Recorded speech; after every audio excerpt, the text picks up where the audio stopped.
7h, 10h sur Radio Courtoisie, suivez la ligne droite.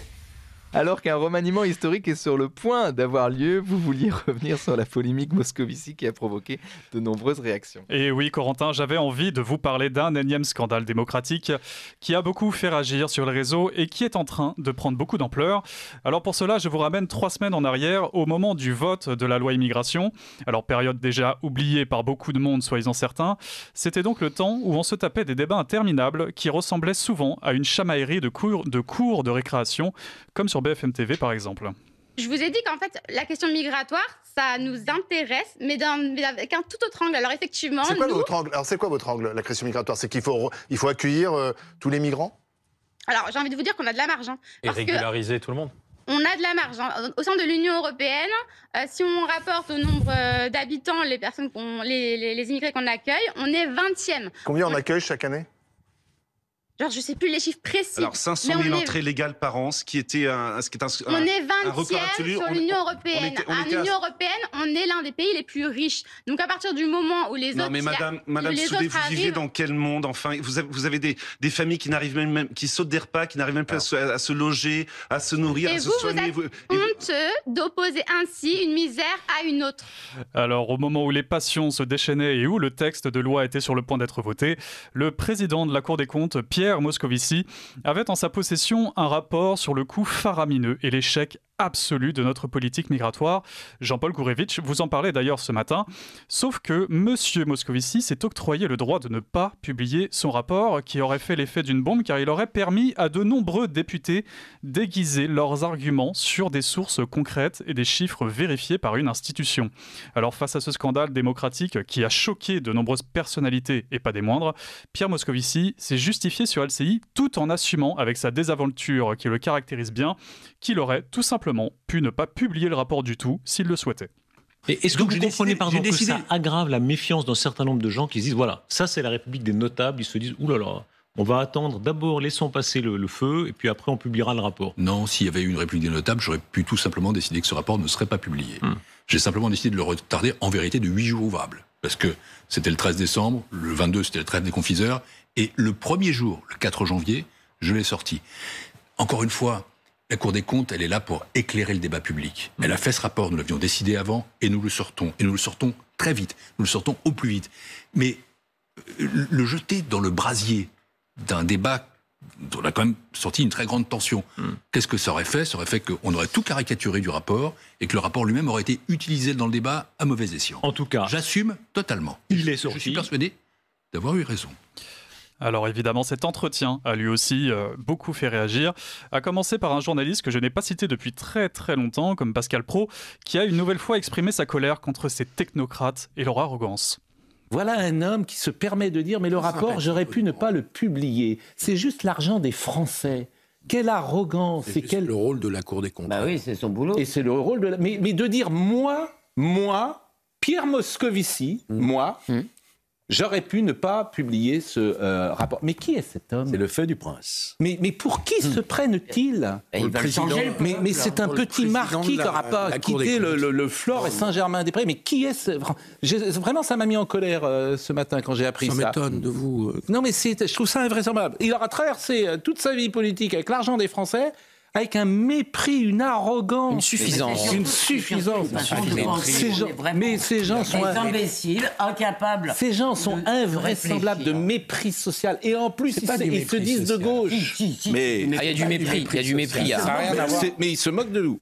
Et puis, on a pu voir également la réaction de notre chroniqueur Arthur de Vatrigan, qui lui aussi dénonce un scandale tout en pointant le comportement de Pierre Moscovici, qui décide de s'approprier une institution au service de ses propres idées politiques.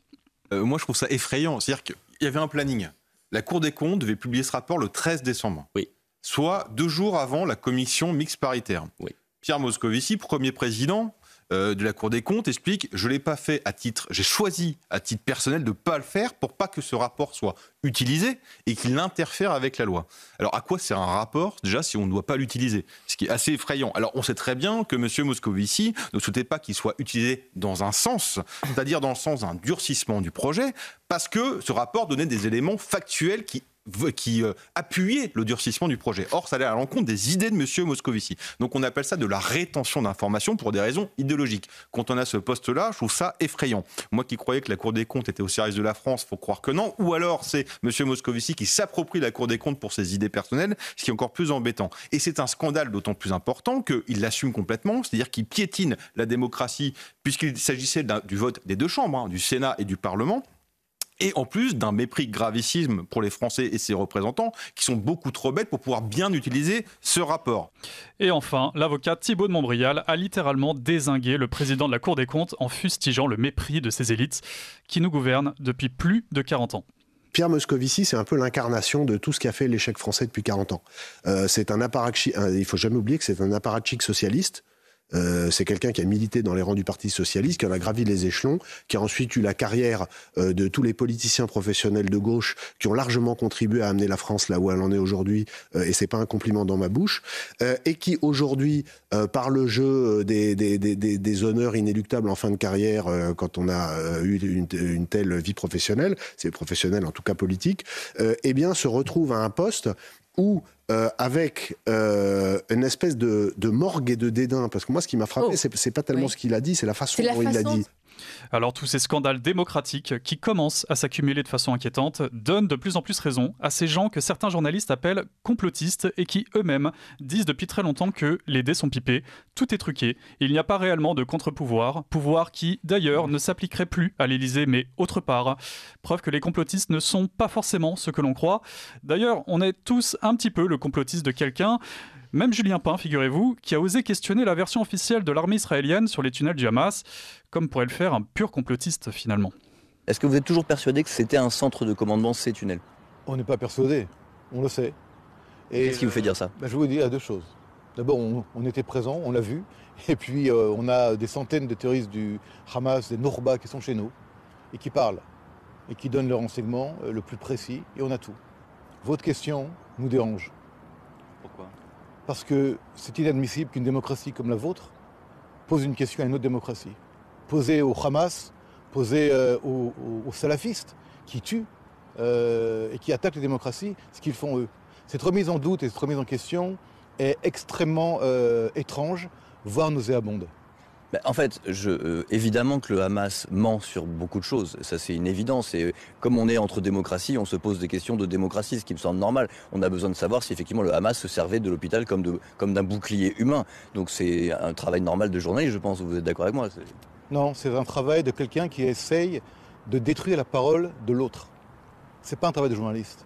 Et puis, pour rester sur le thème de la géopolitique, et plus particulièrement de l'Ukraine, nos fameux spécialistes de plateau télé, qui avaient tout vu et tout prédit, se rendent bien compte qu'il va falloir changer de disque assez rapidement pour ne pas passer pour des incompétents.